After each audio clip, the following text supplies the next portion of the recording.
Guten Tag! Today we're going to learn about the German language from the channel of Language Sim. He's too funny. I love this guy. I really love this guy. I love learning languages and a person that makes fun of polyglots.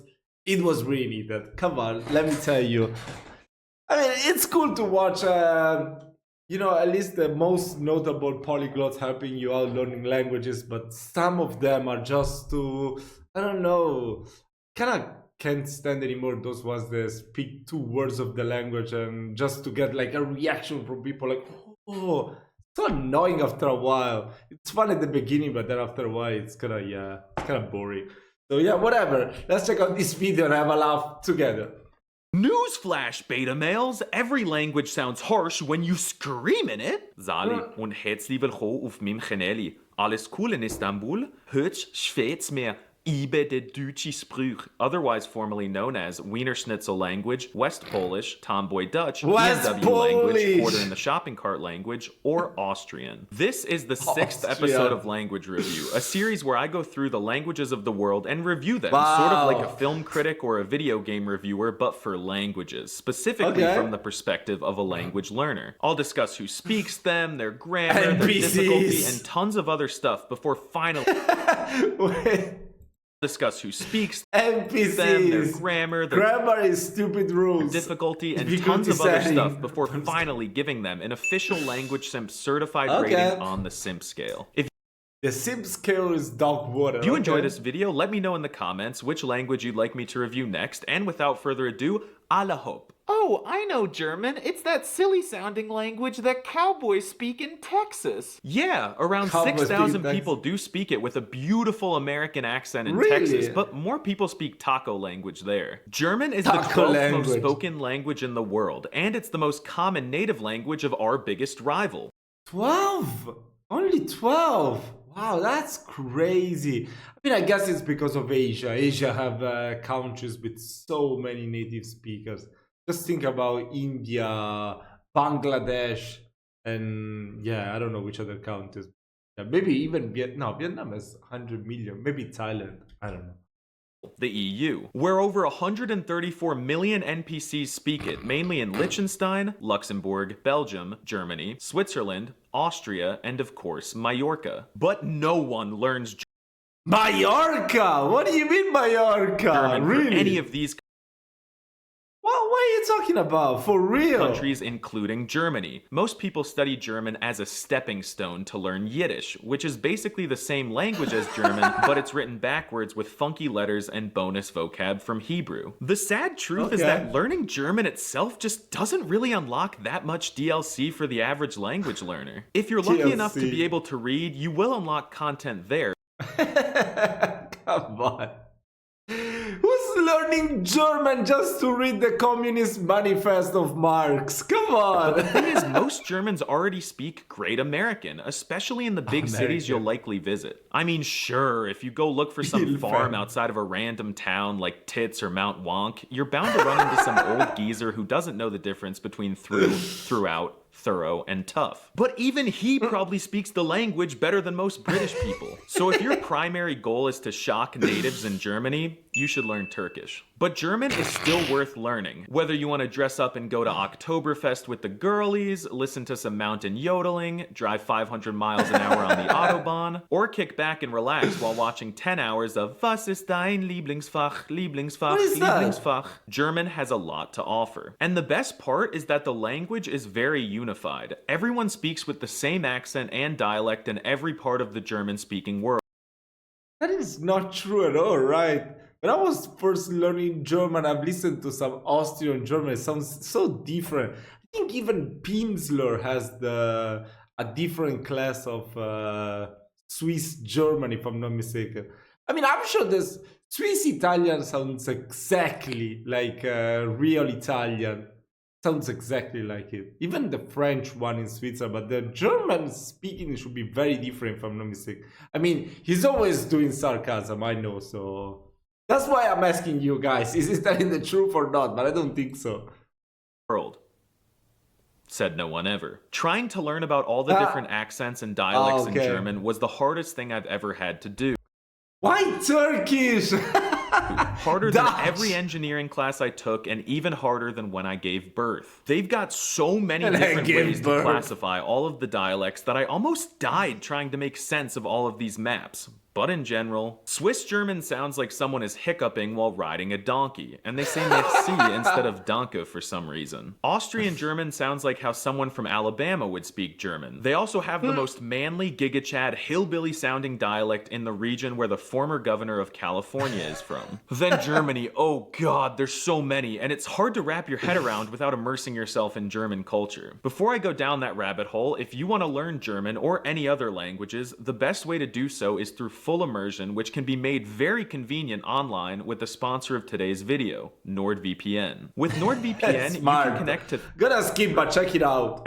.com. Don't forget, NordVPN hack But I already have a VPN. I'm protecting and data.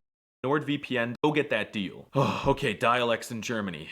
Buckle up. There are two major overarching dialects of the language in Germany. They're called Low German and High German. And I hate this distinction because Low German is spoken high up on the map and High German is spoken lower. It makes zero sense. Well, it depends how you look at the map, right? If you put the map backwards, that will be the correct way. There's also Middle German, but no one pays attention to that. High German, or Hochdeutsch, is the standard German spoken on television that's forced into students' minds all around the world. Within High German, there's a dialect called Bavarian, which they might as well just call Austrian. Also, there's Alemannic, which is adorable.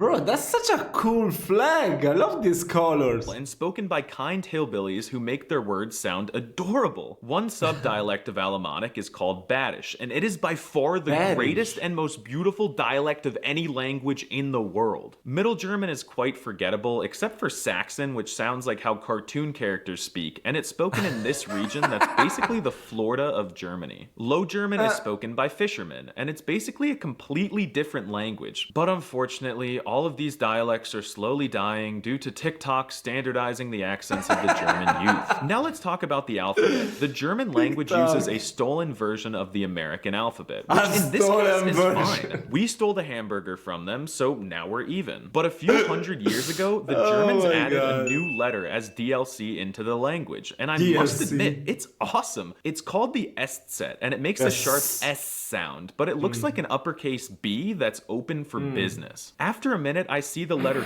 3 with emo hair, and after a half hour, I see the top half of a beautiful pregnant woman. And the Swiss don't use this letter, and I can't think why that would be, so they must just hate pregnant women. But admittedly, it looks really out of place in words. Like, it just doesn't look like it belongs there, and it sticks out like an American tourist in Europe. And the Germans commit the egregious sin of... Wait, was that the Mr. Beast? Is that the Mr. Beast head? Or no, I think it's some American football club, right? Looked like the Mr. Beast logo. Mr. Beast, sorry.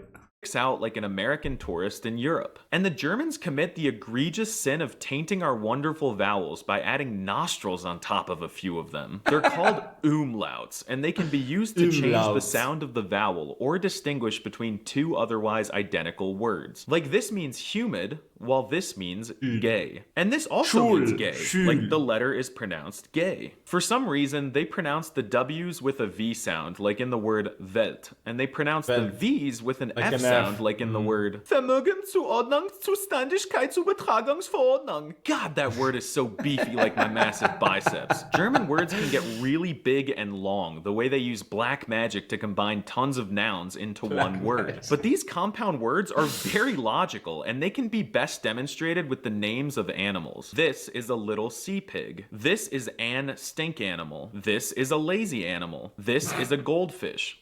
Shit, we do that too. This is a spike pig. This is a Nile horse. And this is a flying object. Both American and German are Germanic languages, but American was tainted by French influences. German stayed true to its roots and still use crazy medieval sounding Dungeons and Dragons words. German is scary. Why does it sound so angry? They're always screaming. I'm afraid. I'm sure y'all have seen those videos where they show how soft and cute a word sounds in different languages, and then they may literally scream the word in German and act surprised when it sounds hostile and scary. Newsflash, beta males! Every language sounds harsh when you scream in it. So yeah, haters of German are either brainwashed by that propaganda or they've only ever heard German at its absolute worst in World War II films. I personally love how German sounds, and I've always been super intrigued by its pronunciation. It has a soothing and charming yet dominant and masculine melody to it. The R sound is complicated, but at least you don't need to roll it in this case. What fucking footage is this?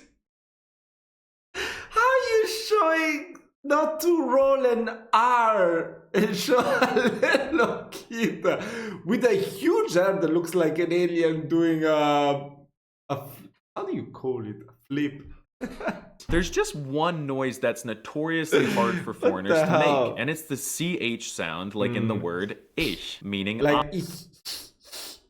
And then sometimes it's like it depends. I think it's with the I and the E you do the sound, right? And with the O and the U you do the if I don't remember correct. Oh my god, it sounds like Peppa Pig's father. I. It's not and it's not shh. It's somewhere in the middle. To say it, pretend you're a snake and slither on the floor until you feel German. Then make the noise. Ick. But honestly, just say ick. All the cool people in the north half of Germany say ick instead of ich, and it's easier and more hipster. If you struggle to pronounce something in German, just make up your own pronunciation. Chances are there's some random village dialect where people say it like you anyway. German speakers do this weird thing where they capitalize Ich liebe deine Mutter. Ich liebe ihre Haare, ihr Gesicht, ihren Duft und ihre Aura. All of the nouns in their sentences. It's pretty quirky, but it doesn't really do much. Some people say it helps the brain I think it's the only language that does that, right? read faster, but I think it's funny to imagine that Germans wouldn't be able to understand their own language if the nouns weren't capitalized. Germans just love arbitrary rules, so their grammar can also get a little complex. The language has 3 genders for nouns: masculine, feminine, and neuter, which each correspond to one of the 3 definite articles der, die, and das. But there's a glitch that caused girls to be neuter for some reason. And German still has an annoying and archaic case system. They have 4 cases, which means that each noun can take up to 8 different forms in a sentence. Take a look at the word Welt, for example. Oh wait, they're all the same. Okay, this is easier than Russian. But the cases are really bad with the personal and possessive pronouns. Why can ihr be the second person plural nominative pronoun, the third person feminine dative pronoun, the third person feminine possessive pronoun, the third person plural possessive pronoun, and the second person courtesy possessive pronoun? How do you keep track of that? Something I love though is how they often put verbs at the end of the sentences because it builds so much suspense. You have to wait for the verb, and I'll give you an example of what it would be like in American so that you can understand. I want innocently in a McDonald's parking lot at 3 a.m. with your mom under the glowing moonlight while it's raining and the frogs are croaking and the grill's a sizzling to dance. Now it's time to talk about shock factor. How will German speakers react to you speaking their language as a foreigner? To be honest, this is really not a language you learn to impress native speakers. If you speak German to a German and they smell even a milligram of an accent or hesitation coming out of your mouth, they'll switch to American. You could be the most Indonesian who only speaks Indonesian and German, but if you say Einschwester instead of eine Schwester, they'll think you're American and switch to Biden language. But if you switch to American as a crutch in an emergency situation, they might pretend they don't speak American. You'll never catch a German doing a backflip or convulsing over a foreigner speaking their language, but at least they won't get super mad and toxic like the French. But don't get me wrong, Germans will get mad for other reasons, like if they catch you even thinking about jaywalking. Actually, that's true. When I was in France last year, I learned so much French, I learned French when I was in middle school and then I forget about it. Then in 3 months I started studying French so much just for that trip in Paris and Lyon. When I went there, people would speak French to me and I would understand everything. Then when I tried to speak French back and I had so much difficulty, people started to speak English all the time. And they were like, why don't you speak French? I was like, no, it's okay, I like to practice English, but I'm Italian. I understand better if you said if you talk to me in French, maybe. And they're like, okay, fine, whatever. I want to speak English.